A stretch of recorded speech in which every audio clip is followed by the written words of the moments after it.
बिस्मिल्लाहिर्रहमानिर्रहीम। हाज़िर इमाम से जुड़े कुछ किस्से। 1970 में तकरीबन 150 इस्माइली जो कि हिंदुस्तान से ताल्लुक़ रखते थे, वैंकूवर कनाडा के जनूबी हिस्से में आबाद हुए। उन्होंने जमात खाने के लिए एक छोटा सा बंगला किराए पे लिया और बरकत अली ने मुखी के फ़राइज़ अंजाम दिए। कनाडा में कोई काउंसिल मौजूद न थी। बंगलों का एक ही माला जमात खाने के तौर पर इस्तेमाल होता था। उन्होंने एक मैक्सिकन गार्ड को इस जमात खाने की देखभाल के लिए रखा, जो आधी रात में किचन में कॉफ़ी भी तैयार करता था। इस्माइली ख़ास करके सुबह के जमात खाने में बहुत पाबंद थे। एक दफ़ा आधी रात को बिजली का स्विच फ्यूज़ हो गया, जो कि जमात खाना के मेन डोर के पीछे ही था। गार्ड को फ्यूज़ ठीक करना आता था, इसीलिए मुखी बरकत अली ने उसको लिया और पहले फ्लोर पे गया और दरवाज़ा खोला।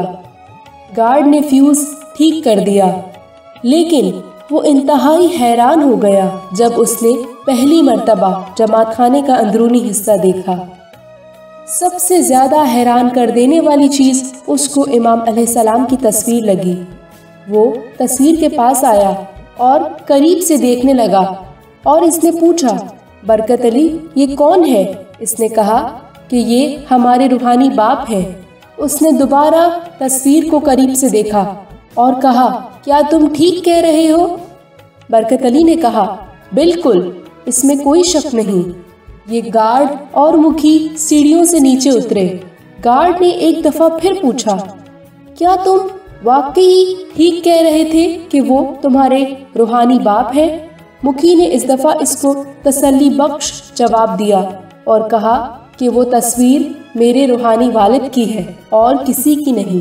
गार्ड ने कहा, अगर वो तुम्हारा रूहानी बाप है तो ये वही इंसान है जो रोज़ 4 बजने से कुछ मिनट पहले यहाँ आता है और मेरे साथ कॉफ़ी बनाता है।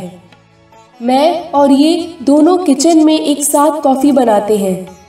ये मुझे इसको तैयार करने में मेरी मदद करता है और ये दरवाज़ा खोले बगैर इबादत गाह में दाखिल होता है। अगर ये तुम्हारा रूहानी बाप है तो मैं सबको चर्च में ये बात बताऊंगा, लेकिन इससे पहले ये गार्ड पादरी को बताता।